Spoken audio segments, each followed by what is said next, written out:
In the heart of New York City, under the flickering streetlights and constant hum of life, a man moved like a shadow. No one knew his name, his past, or where he came from. To most, he was a ghost. But to one woman, he was everything. Her name was Alina.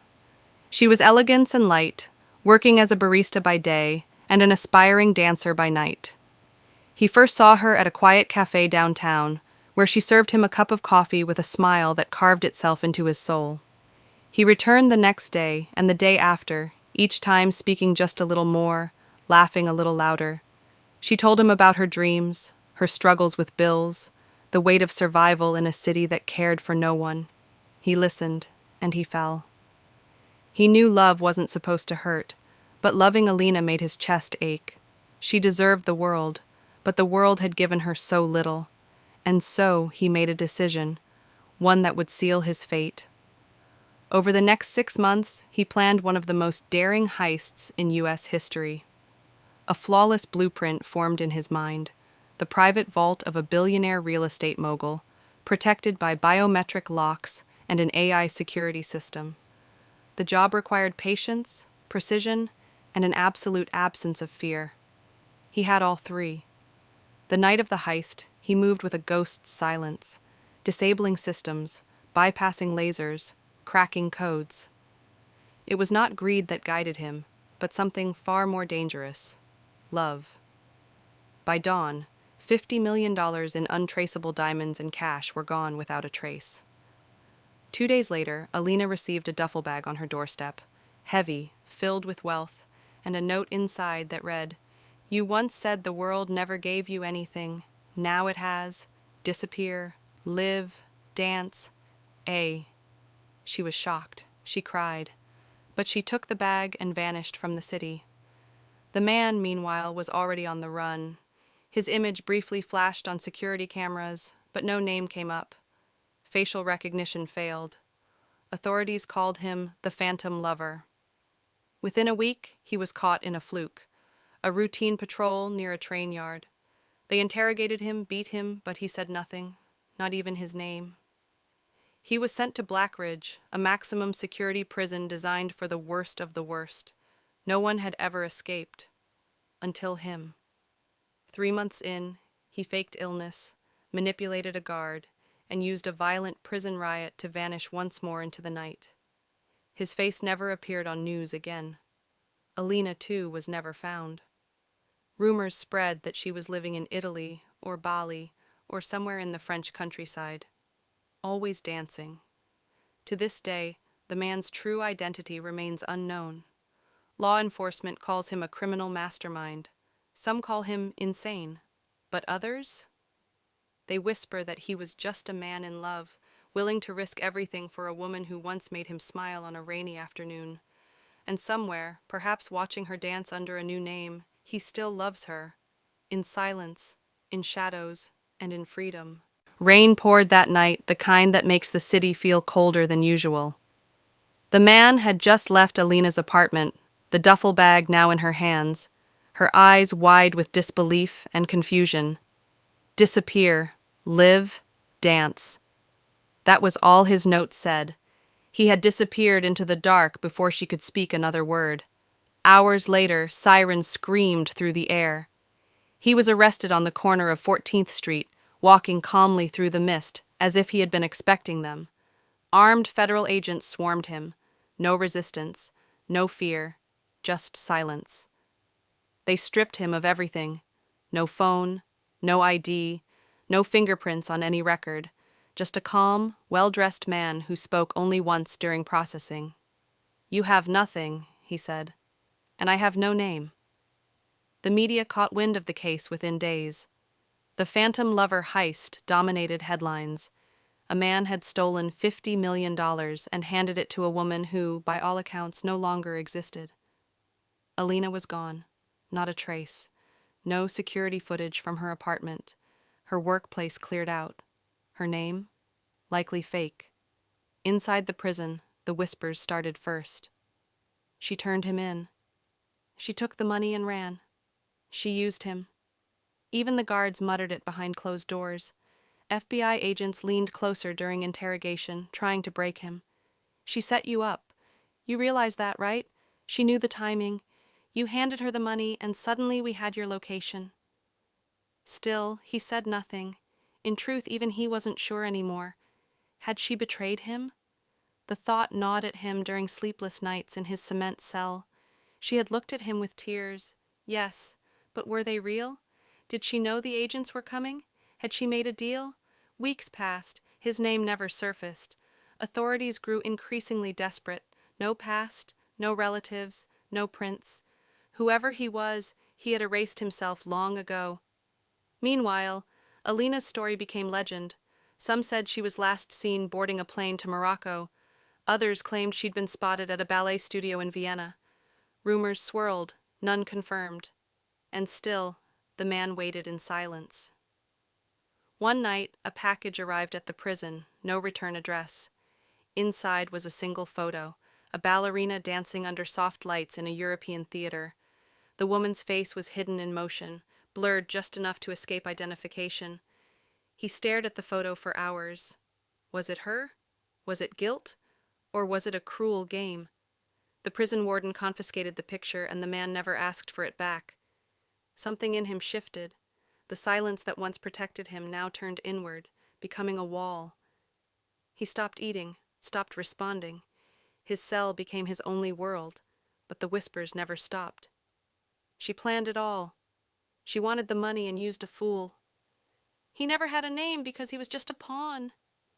And yet, no one could explain the look in his eyes. Not rage, not regret. Just something quieter, something that hovered between heartbreak and understanding. Then, one night during a violent blackout, he escaped. Just like that. Gone. The prison claimed it was impossible. Cameras failed. Guards were knocked unconscious. His cell was empty by morning. All that remained was a note etched into the wall with a piece of sharpened metal. Love doesn't betray. People do. He vanished once more, the $50 million gone, the girl still a ghost, and his name, forever a mystery. Blackridge Penitentiary was more fortress than prison. Located miles from civilization, surrounded by razor wire fences, motion detectors, armed towers, and a vast, frozen wasteland, it was designed for monsters, murderers, war criminals, terrorists. No one had ever escaped. No one had ever tried. Until him. They brought him in shackled head to toe, escorted by 8 armed guards. He walked with the calm of a man who had already calculated every step. No name, no past.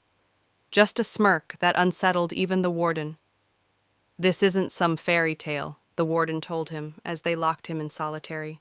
"You rot here." But the man knew otherwise. Blackridge was just another puzzle, and puzzles, no matter how complex, always had a solution. For weeks, he studied everything: guard rotations, security protocols, camera angles, the timing of cell inspections.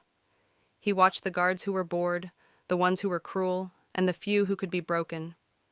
Most important of all, he studied the layout. Every inch, every blind spot, every weakness in a place designed to have none. He waited. Time was his weapon. Inmates whispered about him. The guy with no name. They mocked him at first, but when he disabled a gang enforcer twice his size in the shower with a single move, the mocking stopped. He earned silence, respect, fear, and then opportunity. A riot erupted in Block C, unplanned, chaotic, but he had known it was coming. He had nudged it into existence, planting false rumors, turning gangs against each other, manipulating one fragile mind at a time. On the night of the riot, guards were overwhelmed, reinforcements delayed by a hacked communication relay, another quiet favor he'd exchanged for protecting a hacker from a brutal beating weeks earlier. In the smoke and chaos, he made his move. His cell had a flaw, subtle erosion behind a steel vent, discovered after days of tapping and measuring. He'd sharpened a spoon into a flat-edged tool, hidden it in his mattress, and spent each night carefully loosening the bolts. That night, it gave way. He crawled through the vents like a ghost, emerging in the laundry wing. There, he changed into a guard's uniform, stolen weeks earlier, and hidden in a broken dryer. He wrapped his face in bandages, mimicking the injury of a real guard who had been attacked the day before. Under flickering lights and the roar of chaos, he walked calmly past two distracted officers. No one looked twice. The final gate was biometric, impossible to bypass unless you had the hand of someone authorized. Earlier that week, he'd earned kitchen duty. During a moment alone, he had slipped a sedative into a senior guard's coffee. When the man collapsed, he had just seconds to press his unconscious hand into a 3D scanner he'd secretly built using plastic utensils, wax from candles, and melted soap. Crude, but effective. Now, wearing that same guard's ID badge, with a near-perfect wax mold of his fingerprint hidden in his glove, he bypassed the scanner.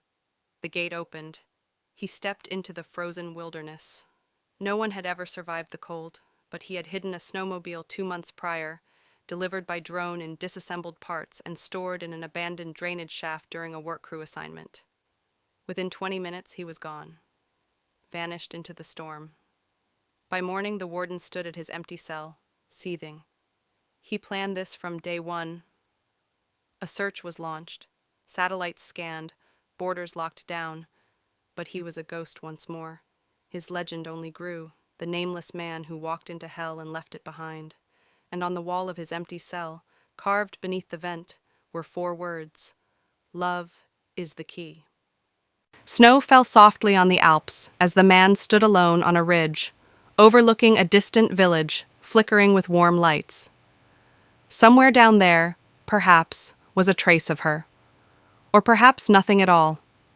He hadn't seen Alina since the day he handed her the $50 million and disappeared.